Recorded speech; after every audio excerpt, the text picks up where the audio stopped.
दोस्तों आज की इस वीडियो में हम फेमस इंग्लिश पोइट और कल्चरल क्रिटिक मैथ्यू अर्नोल्ड की एक और मज़ेदार पोयम डोवर बीच को डिस्कस करेंगे।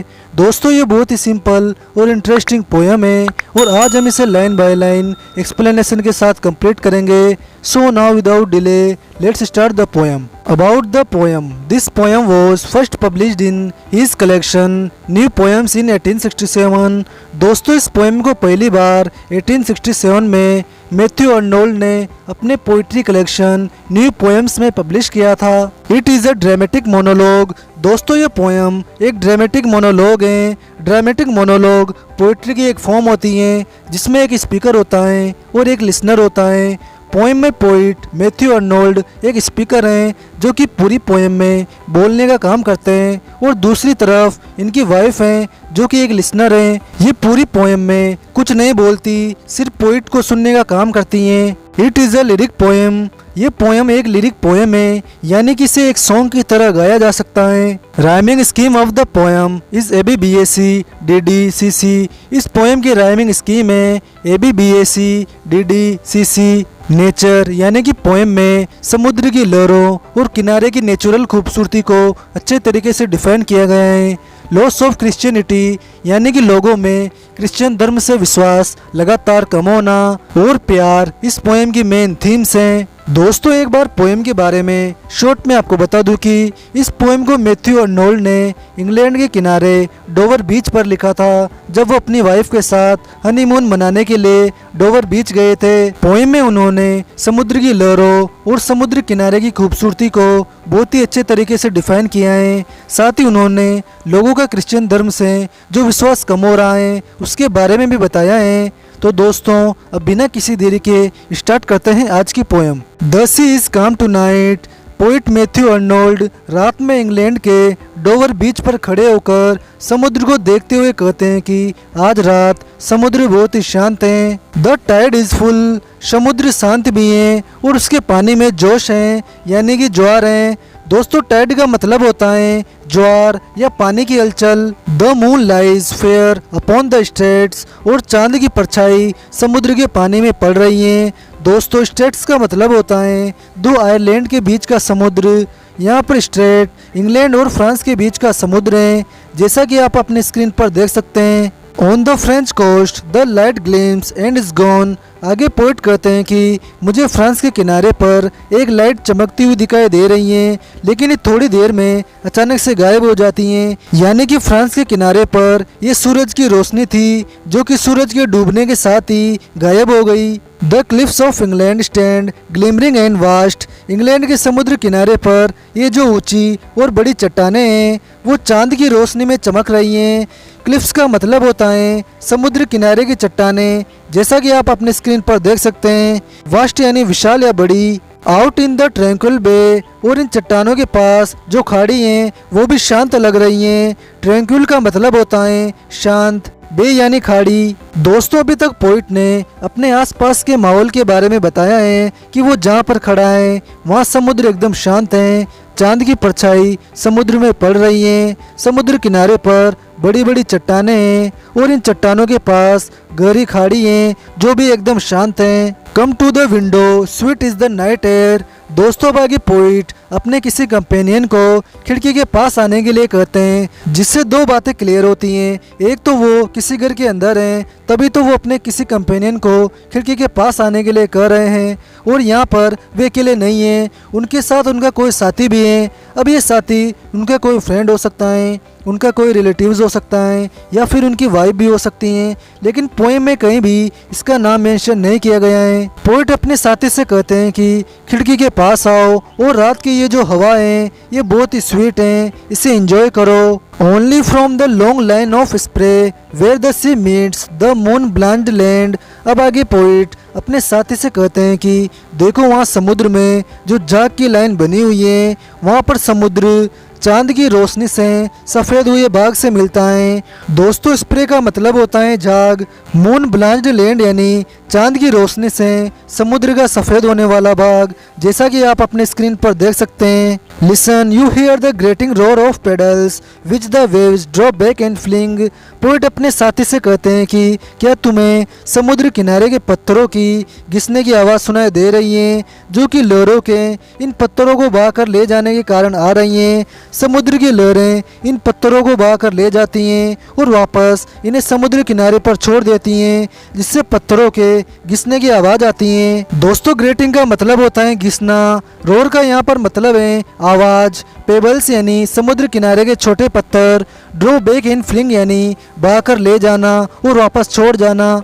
Eight their return up the high stand begin and cease and then again begin. और जब ये समुद्र की लहरें किनारे की तरफ आती हैं तो किनारे के छोटे पत्थरों को अपने साथ बहाकर ले जाती हैं, और जब वापस आती हैं तो इन पत्थरों को वापस किनारे पर छोड़ जाती हैं। यही प्रोसेस लगातार चलती रहती है। With tremulous cadence low and bring the eternal note of sadness इन।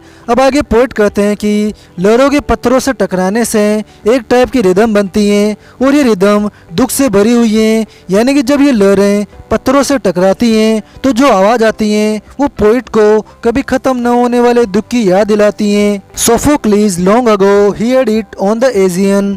दोस्तों, सोफोक्लीज एक famous ancient Greek play writer थे, जिन्होंने कई फेमस ग्रीक प्लेज लिखे।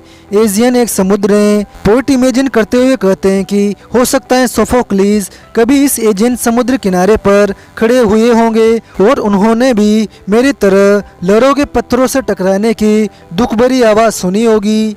And it brought into his mind the turbid ebb and flow of human misery। लहरों और पत्थरों के टकराने की दुख भरी आवाज़ को सोफोक्लिस ने कई साल पहले लोगों के दुख और दर्द से कंपेयर किया होगा। जिस तरह समुद्र की लहरें आती जाती रहती हैं, वे एक जगह कभी नहीं ठहरती, वैसे इंसान की लाइफ में भी सुख और दुख आते जाते रहते हैं। We find also in the sound a thought hearing it by this distant northern sea। हमने इंग्लैंड के डोवर बीच पर लहरों और पत्थरों के साउंड को सुना, और हमारे अंदर भी वैसे ही थॉट्स आए हैं जैसे कि सोफोक्लिस के माइंड में इस साउंड को सुनकर आए थे। सोफोक्लिस के माइंड में कौन कौन से थॉट्स आए, आगे पोइट बताते हुए कहते हैं the sea of faith was once too at the full. Poet कहते हैं कि समुद्र की लहरों की आवाज़ को सुनकर जिस तरह सोफोक्लिस को थॉट्स आए होंगे, वैसे ही एक थॉट मुझे भी आया है, और ये थॉट ये है कि एक समय ऐसा था जब रिलीजियन फेथ यानी धार्मिक विश्वास समुद्र की लहरों की तरह जोश में था। यानी लोग धर्म में बहुत विश्वास करते थे। एंड राउंड अर्थ शोर ले like the fold of a bright girder fold. और ये धार्मिक विश्वास धरती पर चारों तरफ फैला हुआ था। जिस तरह कमरबंद कमर के चारों तरफ फैली होती हैं, वैसे लोगों में धर्म के लिए बहुत विश्वास था। दोस्तों, गर्डल का मतलब होता है कमरबंद। But now I only hear its melancholy long withdrawing roar. लेकिन फिलहाल मैं अभी समुद्र की लहरों की आवाज़ को सुन रहा हूँ, जो कि मुझे दुख भरी लग रही हैं। यानी कि विक्टोरियन एज में जब साइंस और टेक्नोलॉजी तरक्की कर रही थी, लोगों की सोच मॉडर्न हो रही थी और कई डेवलपमेंट्स हो रहे थे, तब लोगों में रिलीजियन फेथ यानी कि धार्मिक विश्वास लगातार कम हो रहा था, और इस वजह से मैथ्यू अर्नोल्ड सैड फील कर रहे थे, retreating to the breath of night wind.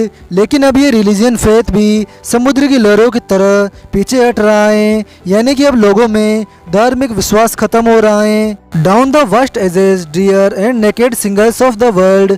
जब समुद्र की लहरें वापस जाती हैं तो वे अपने पीछे छोटे छोटे पत्थर छोड़ जाती हैं। इस तरह लोगों में रिलीजियन फेथ यानी कि धार्मिक विश्वास खत्म हो रहा है। अब सिर्फ लोगों में धर्म के लिए उम्मीदें बची हैं। दोस्तों, नेकेड सिंगल्स समुद्र किनारे के छोटे पत्थर होते हैं, जैसा कि आप अपने स्क्रीन पर देख सकते हैं। Love let us be true to be one another. अब आगे पोइट अपने साथी से कहते हैं कि माय डियर, ये दुनिया फरेबी है, झूठी हैं और मक्कार लोगों से भरी हुई हैं, लेकिन हमें एक दूसरे के साथ ऑनेस्ट रहना चाहिए, एक दूसरे से हमेशा सच बोलना चाहिए और एक दूसरे की हमेशा रिस्पेक्ट करनी चाहिए। For the world which seem to lie before us like a land of dreams. क्योंकि ये जो दुनिया हमारे सामने दिखती हैं वो झूठी हैं और सपनों की दुनिया है। हमें जो दिखता है वो हकीकत नहीं है। So various, so beautiful, so new, hath really neither joy nor love nor light nor certitude nor peace nor help for pain. ये दुनिया बाहर से बहुत ही खूबसूरत लगती है, बिल्कुल नई लगती हैं, लेकिन इस दुनिया में न तो जॉय है, न प्यार है, न कोई होप है, न लाइट है, किसी को किसी पर विश्वास नहीं है, न यहाँ पर सुकून है और न ही तकलीफ़ में कोई हेल्प करने वाला है। दोस्तों सर्टिट्यूड का मतलब होता है किसी पर विश्वास न होना। And we are here as on a darkling plain. आगे पोइट अपने साथी से कहते हैं कि हम जहाँ पर खड़े हैं वहाँ पर धार्मिक विश्वास पूरी तरह ख़त्म हो चुका है। हमारे चारों तरफ केवल अंधेरा ही अंधेरा है।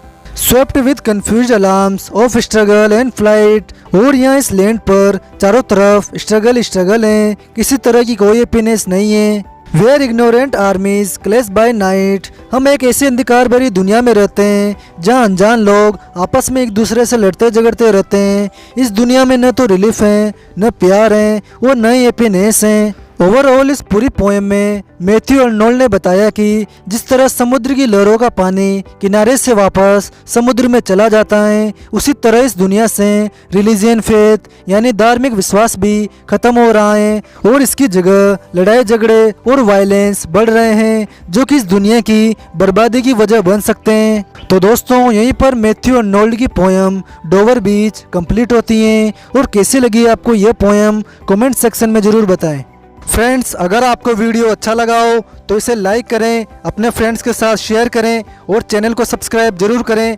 साथ ही बेल आइकन को भी प्रेस कर लीजिए ताकि हमारी आने वाली सभी न्यू वीडियोस की नोटिफिकेशन आपको सबसे पहले मिल सके। आज की वीडियो में बस इतना ही, मिलते हैं नेक्स्ट वीडियो में। Thank you, have a good day, bye.